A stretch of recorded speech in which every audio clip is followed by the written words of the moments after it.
Alors, on en est le domaine de prédominance. Donc, le domaine de prédominance, c'est un diagramme qui va ressembler au diagramme de prédominance comme on a vu en oxydoréduction et en pH. Donc, en oxydoréduction, le diagramme il est gradué en potentiel. En acido-basique, le diagramme est gradué en pH. Pour les réactions de complexation, le diagramme va être gradué en PL. PL, ça veut dire moins log de L. Au niveau de la grandeur, donc PL ça veut dire moins log de L, la question va être de savoir quel va être le complexe prédominant en fonction de la quantité de ligands dans le système, et donc en fonction de la valeur de PL. Si PL est grand, comme PL c'est égal à moins log de L, ça veut dire que si PL est grand, il n'y a pas de L présent en solution. Si PL est petit, ça veut dire qu'on a beaucoup de L. La concentration de L dans le système est grande. Et donc, si je me place à PL élevé, je vais avoir ici l'espèce prédominante dans le système qui sera M, c'est-à-dire l'ion libre, sans être complexé. Si je diminue petit à petit PL, je vais augmenter la concentration de L, et donc à partir d'une certaine valeur de L, l'espèce prédominante dans le système sera le complexe avec un ligand.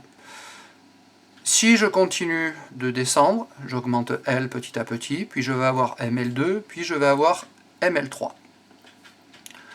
La valeur de la frontière entre M et ML va être égale à PKD1. Alors je vous rappelle, KD1 c'est la constante partielle de dissociation pour passer de 0 à 1 ligand.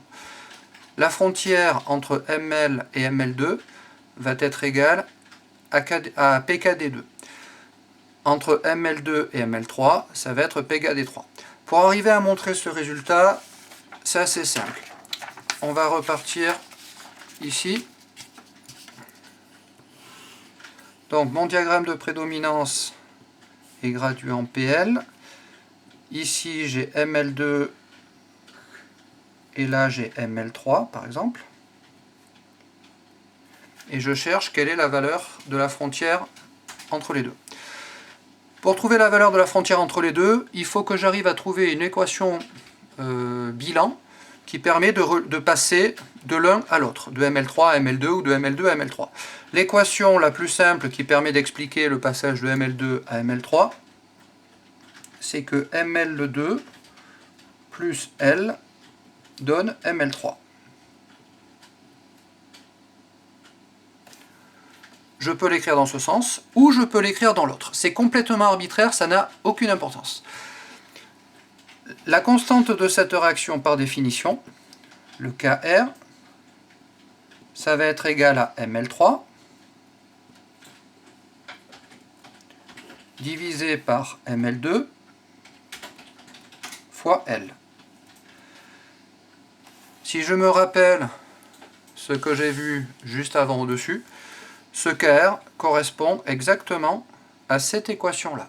Cette équation-là, qui permet de passer de 2 ligands à 3 ligands. Donc par définition, c'est une équation partielle de formation de complexes que je vais appeler KF3.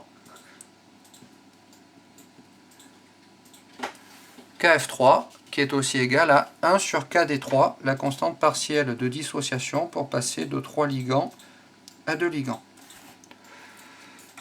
Une fois que j'ai ça, je dis que si je suis à la frontière, donc ici, si je suis à la frontière, par définition, ça veut dire que la concentration de ML2 est égale à la concentration de ML3.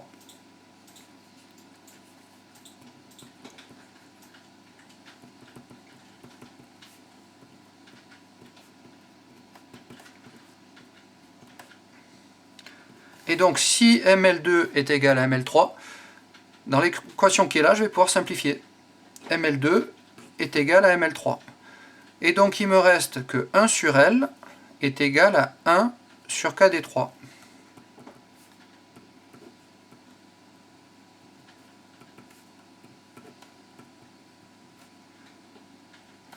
Je passe tout en log. Log de 1 sur L est égal à log de 1 sur KD3. Log de 1 sur L, ça fait moins log de L, qui est égal à moins log de KD3. Moins log de L, par définition, c'est PL. Moins log de KD3, PKD3. Ça veut dire que la valeur de PL quand ML2 est égal à ML3, c'est PKD3. Et donc, on trouve bien la valeur. Alors, la limite de ce raisonnement, c'est que dans l'exemple que je viens de proposer,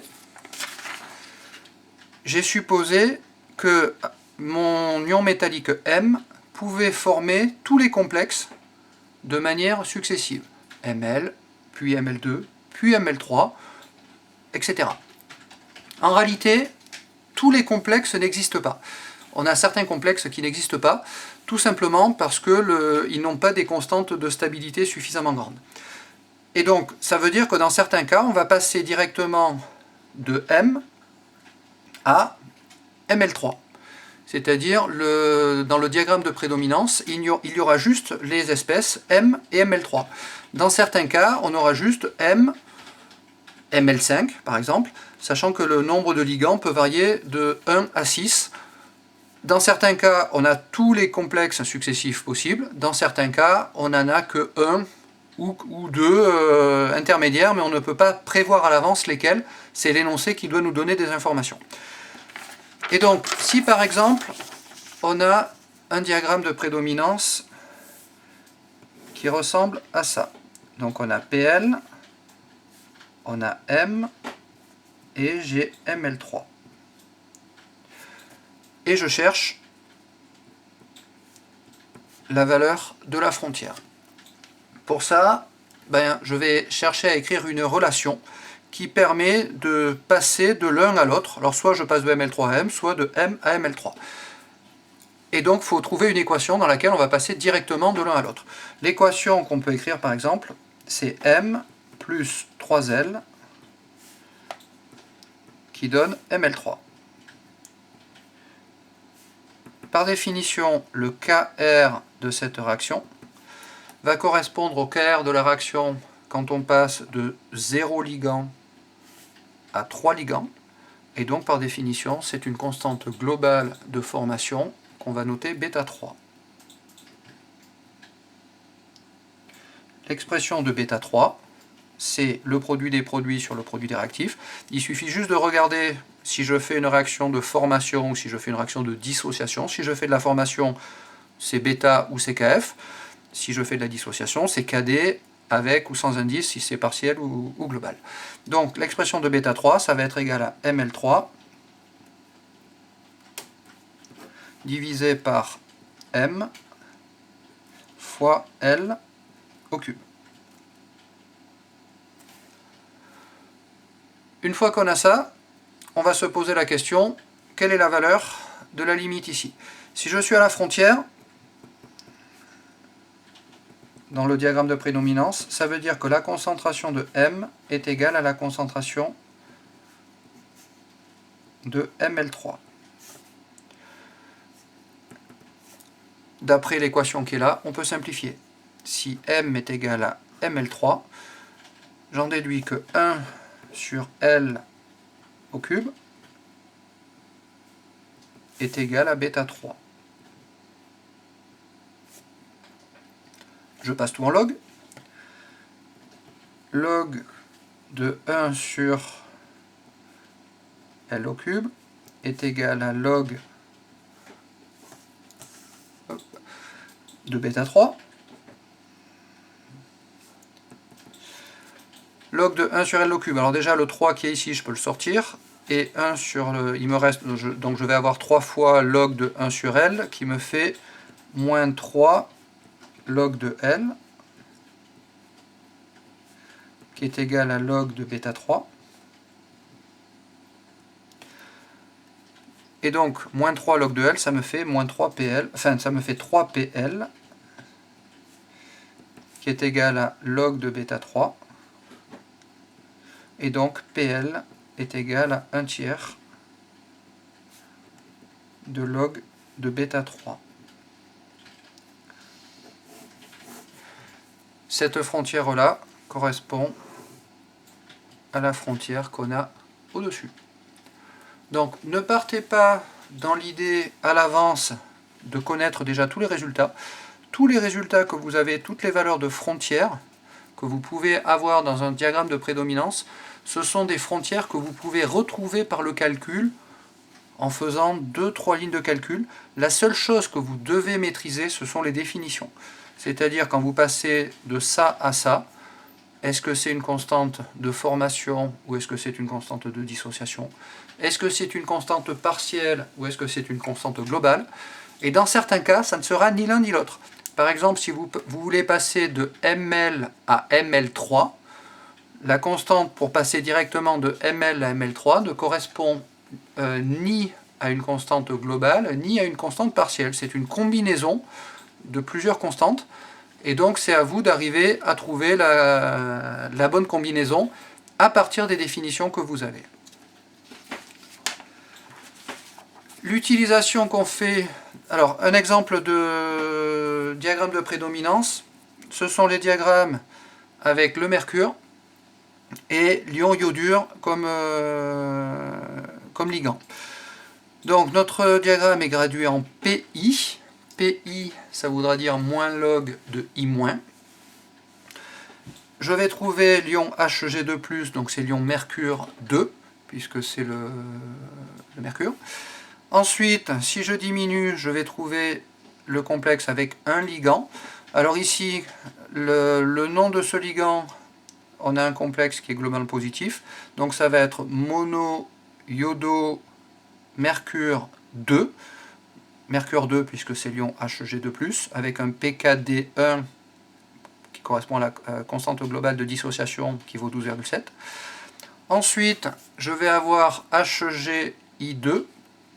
Donc HgI2, c'est le diiodo-mercure. Alors celui-là, c'est un peu particulier, il existe à la fois sous forme de complexe et sous forme de précipité, mais si on veut le considérer sous forme de complexe, donc ça correspond à diiodo-mercure 2. Ensuite, on va avoir HgI3-, c'est un complexe négatif, donc le nom du complexe va se terminer en -ate, donc on va avoir triodo-mercurate 2, toujours 2 à la fin puisque c'est l'ion Hg2+, et le dernier tétra-iodo-mercurate 2 ici. Et donc on a les différentes valeurs. L'utilisation de ce diagramme de prédominance, c'est quand on va chercher par exemple l'état final sur un exercice. Quand on cherche l'état final, on vous dit qu'on mélange une certaine quantité d'ions métalliques et une certaine quantité de ligands, et on pose la question quel est l'état final du système. Donc on va faire une hypothèse, et on va dire par exemple, je suppose la formation du complexe Ml2. C'est une hypothèse. Une fois qu'on a qu'on a formulé cette hypothèse, on va faire un tableau d'avancement qui va permettre de vérifier cette hypothèse. Donc on écrit la réaction entre les différents réactifs qui permet de fabriquer Ml2 si je suppose que c'est le complexe Ml2 que je forme. Une fois qu'on a fait ce tableau d'avancement et qu'on a fabriqué Ml2, on va regarder dans le tableau d'avancement quelle est la concentration du ligand à l'équilibre. Une fois qu'on aura trouvé, qu'on connaîtra la concentration du ligand à l'équilibre, alors de temps en temps ça peut être un epsilon, donc il faut le calculer en se servant des constantes de réaction. Des fois, si ce n'est pas lui le limitant, on peut le calculer directement par une simple soustraction. Donc il faut arriver à calculer la concentration du ligand à la fin.